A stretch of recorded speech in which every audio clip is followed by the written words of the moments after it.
Take a moment to think about your most valuable asset. Is it your home, a relationship? Perhaps it's a personal attribute. Now let me ask you a question. Would that change if you have dementia? It would. With dementia, you may not be safe to live in your own home. If you have dementia, the quality of your relationships will change. And dementia robs you of your personal attributes. Everything changes when you have dementia.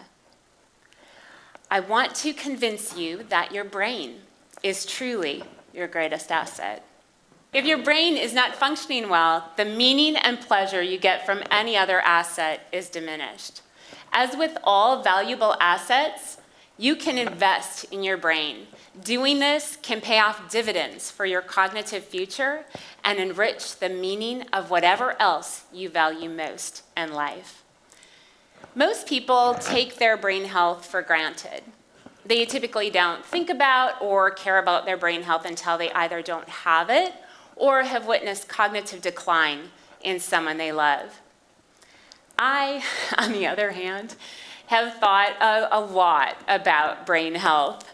I'm a neuropsychologist, and I have diagnosed thousands of patients with dementia. Through scientific study and clinical experience, I have concluded that our current approach to brain health isn't working. I believe we need a new approach, one that focuses on prevention, early intervention, and resolving the underlying issues. Dementia is the feared end result of poor brain health. Dementia is an umbrella term used to describe a decline in mental abilities that can interfere with daily functioning. Alzheimer's disease falls under that umbrella and is the most common type of dementia. Because of this, the two terms are often used interchangeably. We falsely believe that Alzheimer's disease is a disease of old age, but Alzheimer's disease may in fact be a disease of midlife. Brain scans show that the changes associated with Alzheimer's disease can already be present when we are in our 40s and 50s. It can then take years or even decades before the damage is severe enough for obvious memory problems to appear. The current treatment approach to brain health issues is too little, too late. Many wait to seek help until very late in the process.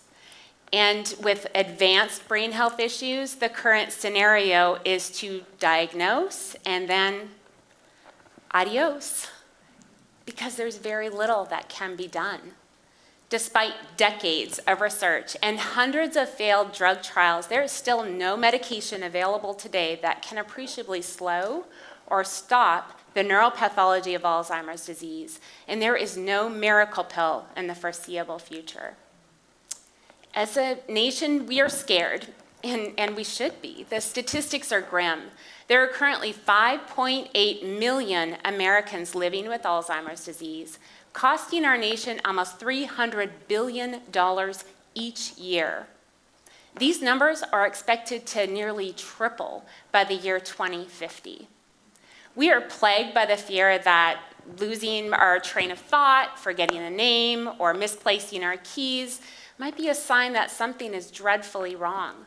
There is so much shame and worry tied up in a possible dementia diagnosis that many hide, ignore, or suffer in secrecy. The narrative is that the fate of our brain health is left up to chance, genetics, or just bad luck, and there's nothing we can do. But there is something we can do. Converging research suggests that our brain health may very well be in our own hands. As it turns out, dementia has less to do with genetics and more to do with how we live our lives. A different approach to brain health is to focus more on keeping our brains healthy. Dementia doesn't hit without warning. There is generally a span of 20 or more years as one progresses from normal cognition to subjective cognitive impairment, to mild cognitive impairment, and finally, the onset of dementia. Shifting our focus to earlier in the game can provide a window of opportunity to not only prevent cognitive issues, but to also allow for continued peak intellectual performance. And isn't that what we all really want? Is to not just get by, but to remain mentally sharp.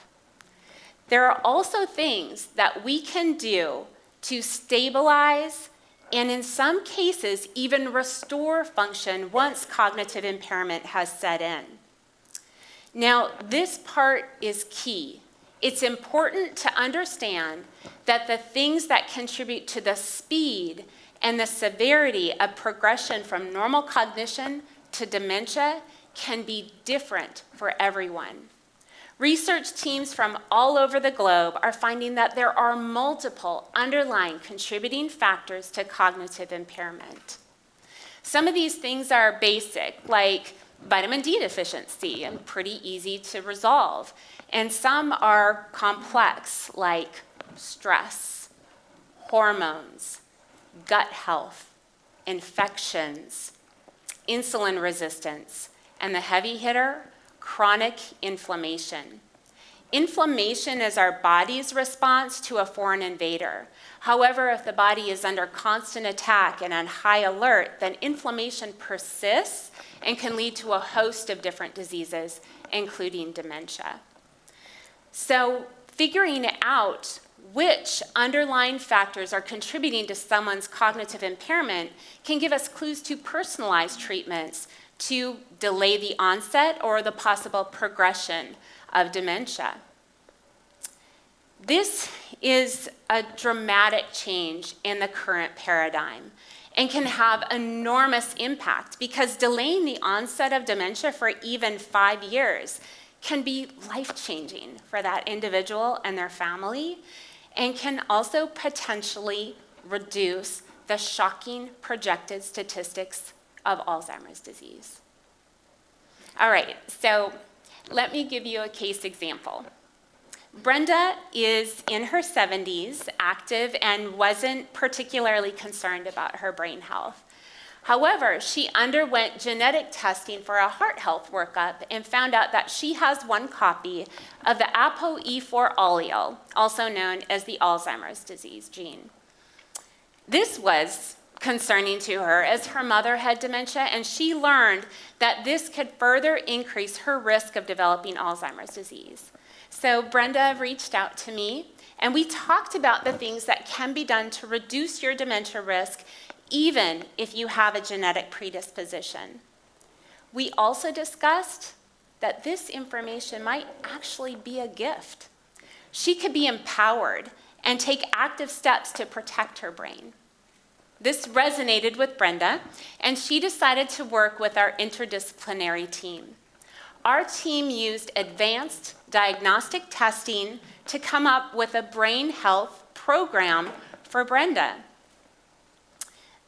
Her detailed cognitive testing was in the normal range. However, there were several red flags in her blood work.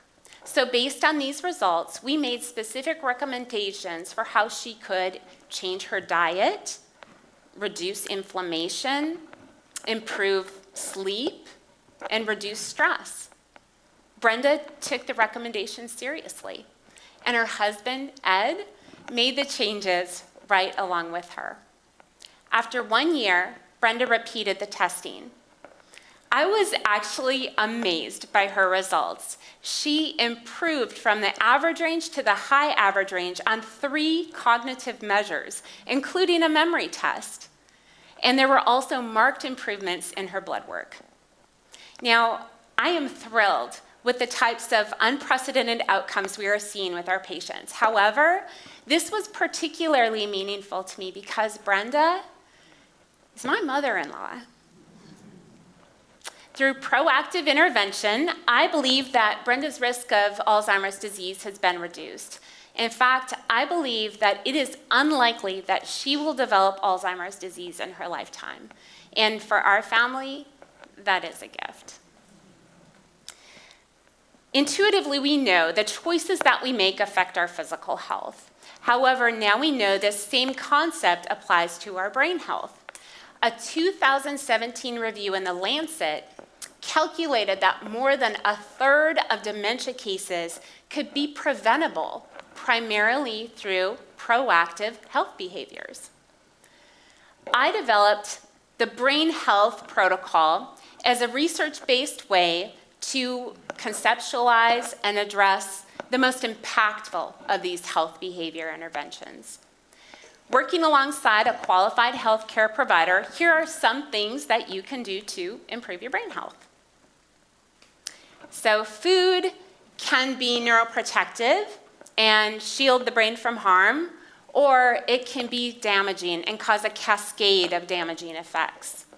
A brain-healthy diet should be nutrient-dense and anti-inflammatory, and should include things like leafy greens, colorful vegetables, berries, olive oil, and wild-caught fish rich in omega-3 fatty acids. And a collective sigh of relief, red wine, coffee, and dark chocolate still make the list. In moderation, it's all about balance, right? It's all about balance. Our emotions also can have a big impact on our brain health. Depression can increase risk of dementia. Chronic stress increases cortisol, which directly attacks the hippocampus, the memory center of the brain. Engaging in as little as 10 minutes of daily meditation can improve mood, reduce cortisol, and has been shown to improve memory scores. Really consider how you are spending your time. Does your life have joy, purpose, meaning? Do you have positive human connections? Are you carving out enough time for restful sleep and for exercise?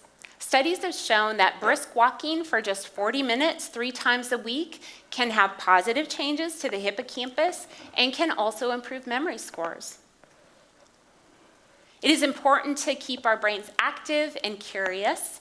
Engaging in complex tasks like learning a new skill can actually protect the brain against cognitive impairment. So you can challenge yourself by learning or relearning a language or an instrument. Toxins can show up in sneaky ways. Even the products that we use on our bodies and to clean our homes can contain harmful ingredients. Making sure that the products you are using are safe and selecting fruits and vegetables that are organic and free of pesticides are 2 fairly easy ways to reduce your daily toxin exposure. Our habits are foundational. Just pick one healthy habit. This one healthy habit may seem pointless at first, but true change comes from making consistent daily choices that seem kind of inconsequential in the moment, but accumulate over time for remarkable results.